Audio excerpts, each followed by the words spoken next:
Gak dipungkiri ya, kita itu sebagai pembaca pasti ada momen dimana kita tuh kena reading slump, gak mau baca buku, bahkan mau sentuh buku aja tuh kayak malas banget gitu.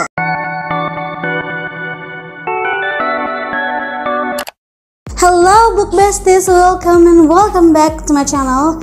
Halo semuanya, apa kabar? Aku harap kalian dalam keadaan happy and healthy. Seperti yang tertera di judul, di video kali ini aku kembali mau merekomendasikan kalian beberapa buku. Dan lebih spesifiknya lagi tuh buku ini adalah buku-buku yang bisa kalian baca ketika kalian kena reading slump. Sebelum kita ke videonya, jangan lupa untuk follow aku di Instagram @fatimuin, karena di sana aku ngupload bekas konten yang gak aku upload di sini. Pastikan kalian tidak manis, siapkan cemilan dan air putih. So without any further ado, mari kita langsung ke videonya. Video kali ini aku bakalan kasih rekomendasi buku-buku yang bisa kalian baca ketika reading slump. Gak dipungkiri ya, kita itu sebagai pembaca pasti ada momen dimana kita tuh kena reading slump, gak mau baca buku, bahkan mau sentuh buku aja tuh kayak malas banget gitu. Tapi jangan khawatir, di video kali ini aku mau kasih tau kalian buku-buku yang mungkin sebisa aku nih rekomendasiin kalian, atau sekiranya bisa kalian baca ketika kalian kena reading slump. Nah, di sini tuh aku sudah ada beberapa buku yang sudah aku pilah-pilah dari rak buku di belakang, dan aku harap di video kali ini tuh buku-bukunya bisa kalian terima gitu ya. Kayak misalnya, oh buku ini kayaknya emang bagus buat dibaca ketika reading slump. Semoga kalian bisa menerima gitu ya. So, tanpa berlama-lama lagi, buku yang pertama adalah judulnya ini Pandada. Jadi Pandada ini adalah terbitan dari penerbit Haru, dan buku ini tuh masih stoknya tersedia di online shopnya penerbit Haru. Jadi kalau misalkan kalian mau beli, kalian bisa masuk ke sana, atau kalian bisa cek link di deskripsi. Di sana aku cantumin beberapa link pembelian buku-buku yang aku sebutin di video kali ini atau di video-video sebelumnya gitu ya. Oke, jadi buku ini itu bukan seperti novel kebanyakan. Jadi buku ini itu jangan salah kaprah, meskipun agak lumayan tebal, tapi di dalamnya itu isinya adalah seperti kayak grafik novel gitu. Jadi kayak gini. Kayak dia itu bukan seperti novel banyak tulisan-tulisannya, tapi lebih banyak ilustrasi-ilustrasi, atau lebih, aku bilangnya itu kayak semi-semi novel ke komik gitu ya. Jadi kalian bisa enjoy banget buat baca buku ini. Terlebih lagi gambarnya tuh lucu-lucu, terus plus karakter di kucing gendut ini itu kayak menggemaskan sekali.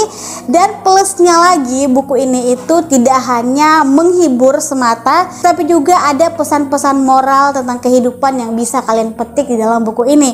Buku ini 5 bintang dari aku. Pokoknya kalian harus baca. Buku selanjutnya judulnya The Coincidences, karya Naima Nisa. Jadi buku ini tuh terbitan dari penerbit Grasindo. Aku nggak tahu apakah di online atau offline bookstore itu masih ada, tapi aku harapnya sih masih ada. Kalian bisa cek-cek aja gitu ya.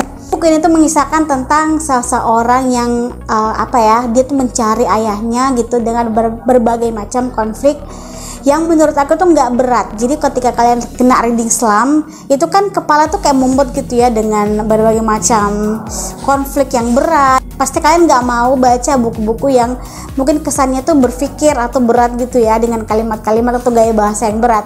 Tetapi menurut aku buku ini tuh bagus banget buat kalian baca ketika reading slump, karena gaya bahasanya tuh ringan banget. Juga konfliknya yang menurut aku tuh nggak terlalu berat ya. Jadi ketika kalian baca, kalian langsung enjoy aja gitu. Jadi buku ini ratingnya 4,5 dari aku, dan wajib banget kalian baca. Oke, buku yang selanjutnya ini dia, judulnya Janji Es Krim, karya Nimas Aksan.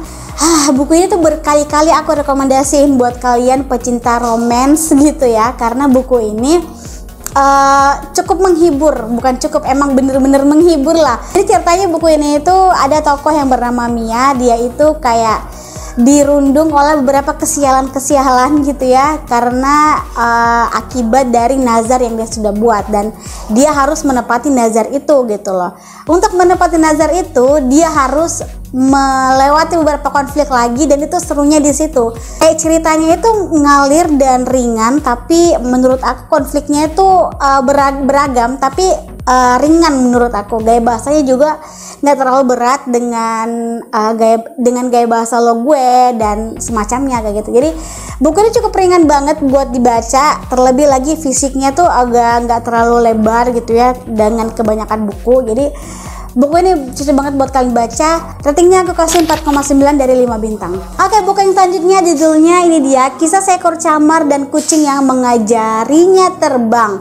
Jadi ceritanya ini tuh ada seekor kucing, dia tuh ketemu sama burung camar yang jatuh gitu ya, dan si kucing ini tuh kayak sok-sokan untuk mengajari burung camar ini untuk terbang. Lah dia sendiri nggak bisa terbang, gimana cara mengajari si burung camar terbang gitu ya. Di situ tuh konfliknya tuh cukup menggemaskan, ringan, dan juga kayak mentok pop up di kepala kita, kayak gak mungkin banget seekor kucing mengajari seekor burung untuk terbang gitu ya, gimana caranya. Dan buku ini tuh salah satu buku fable, kayak buku-buku dengan karakter-karakter hewan, dengan pokoknya gaya bahasanya tuh ringan dan kalian wajib banget buat baca. Buku ini rating dari aku 4 dari 5 bintang.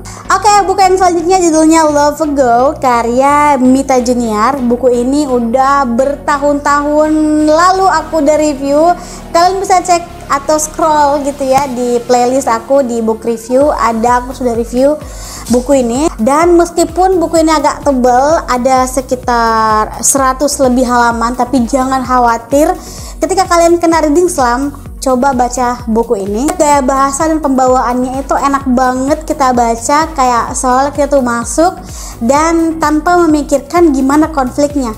Kayak ketika kita baca itu kita emang bener-bener fokus bagaimana kelanjutan dari ceritanya gitu loh, ngerti gak sih? Jadi kayak kita tuh nggak memikirkan kita tuh ternyata kena reading slump. Ketika baca buku ini kamu tuh bakalan lupa kalau ternyata kamu kena reading slump, karena menurut aku gaya bahasanya tuh enak dan pembawaannya itu sederhana, kayak konfliknya bener-bener gimana ya, ringan tapi kena gitu. Jadi buku itu menceritakan tentang seekor gadis yang bernama Tata. Dia itu kehidupannya gimana ya, cukup complicated lah dengan beberapa cowok di sekitarnya gitu. Pokoknya kalian baca deh, buku ini bagus banget. Ratingnya 5 dari 5 bintang dari aku. Oke, buku selanjutnya judulnya Lasan Alin karya Krisan Wijaya. Buku ini juga bisa aku bilang buat kalian reading slump kalian itu menjauh gitu, karena dengan covernya yang imut gitu ya, dan ceritanya juga yang sederhana, bisa membuat kalian lupa kalau ternyata kalian kena reading slump. Karena menurut aku buku ini tuh pembawaan gaya bahasanya itu enak banget, terus konfliknya itu ringan, bener-bener ringan, yang kayak seolah-olah itu terjadi di kehidupan nyata dan kita disuruh berpikir, bukan disuruh berpikir keras ya, lebih kayak ikut merasakan bagaimana si tokoh ini alami atau si tokoh ini rasakan gitu ya. Menurutku kalian wajib banget baca buku ini, karena buku ini itu yang aku bilang tadi, gaya bahasanya enak, konfliknya tuh ringan, dan seolah-olah tuh real di kehidupan nyata kita. Jadi kita tuh bisa relate gitu ya. Rating dari aku 4,6 dari 5 bintang. Oke, buku selanjutnya adalah Respati karya Ragil JP. Buku ini juga merupakan salah satu buku yang buat kalian tidak berlama-lama dengan reading slump-nya. Bagusnya adalah buku ini genrenya itu lebih ke thriller gitu ya. Loh, kok thriller bisa menghilangkan reading slump, gimana ceritanya? Dan bisa kepastikan emang benar ketika kalian kena reading slump, kalau baca buku ini kalian bisa menemukan berbagai macam konflik yang ringan, dan gaya bahasanya itu enak banget dibaca dan terasa nyata gitu ya. Meskipun mungkin kalau misalkan kalian berpikir ya, thriller itu kan pasti ada teka-tekinya, ada kayak kita disuruh berpikir apa segala macam, dan emang sih itu benar, aku nggak memungkiri itu. Dan di dalam buku ini ada terdapat teka-teki yang mungkin kalau kalian bisa baca itu kalian disuruh berpikir gitu ya. Tapi aku jamin ketika kalian baca buku ini, berpikirnya kalian itu lebih kayak bener-bener bisa mau merasakan dan pengen tahu siapa pelaku dari pembunuhan tersebut. Emang ada pembunuhan dalam buku ini. Di situ yang buat kalian pengen baca lagi dan terus baca sampai kalian bisa menemukan, oh pelakunya tuh kayak gini loh.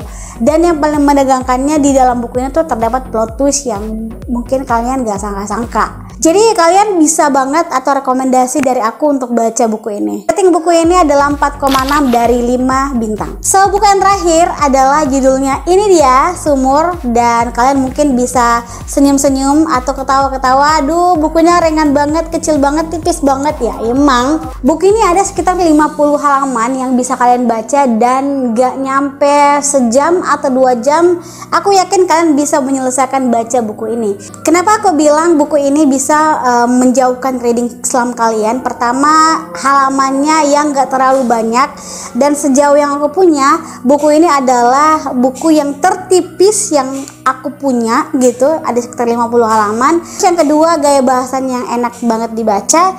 Terus yang ketiga adalah konfliknya yang begitu ringan dan terasa nyata. Kayak misalnya ketika kalian baca itu, kalian gak perlu disuruh berpikir ABC, tapi kalian ya udah menikmati aja ceritanya. Sekedar informasi, buku ini ada sedikit kayak aura-aura mencekamnya gitu. Kalian bisa lihat juga dari covernya yang ya gitu ya lah ya. Tapi aku jamin buku ini bisa buat kalian enjoy untuk baca, dan kayak gimana ya, kalian page turner dan ingin baca lagi buku ini. Rating dari aku 4 dari 5 bintang. Sebenarnya ada banyak banget buku-buku yang ingin aku rekomendasikan ke kalian ketika lagi kena reading Islam, tapi ya terbatas durasinya. Dan buku-buku yang aku sebutin tadi itu kemungkinan, dan aku harapnya semoga kalian bisa menerima, semoga kalian ketika baca, oke, ini buku emang bisa membuat reading Islam aku ini agak pergi gitu ya. Kalau misalkan kalian kena reading Islam dan mungkin pernah menemukan buku yang ketika kalian baca itu reading Islam kalian bisa pergi gitu ya, atau hilang, kalian bisa komen di bawah supaya kita sharing-sharing, atau kalian bisa komen di bawah buku-buku apa aja yang aku sebutin tadi yang sudah kalian baca. Jangan lupa untuk subscribe, like, dan share ke media sosial yang kalian punya biar kalian gak ketinggalan video selanjutnya. Thanks for watching, have a nice day, see you next video, bye bye.